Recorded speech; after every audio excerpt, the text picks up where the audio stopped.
मुद्दत हुई मैं एक छोटा सा एक बच्चा था। राह में एक जोगी ने मुझको रोका था। बालिक, तेरा हाथ देखना चाहता हूँ।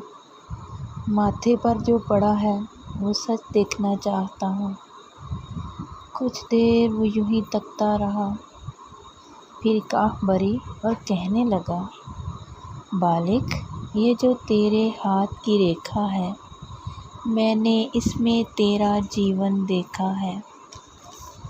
तेरा मन एक सुंदर नारी तोड़ेगी, कोई भी सपना तेरे पास ना छोड़ेगी।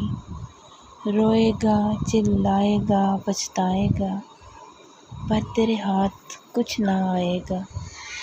महफिल में बैठेगा, घबराएगा, चैन कहीं ना मगर तू पाएगा। फिरेगा मारे मारे आस लिए, मर जाएगा नदी किनारे प्यास लिए। मैंने दुख का इतना लंबा साथ नहीं देखा, मैंने अब तक ऐसा हाथ नहीं देखा।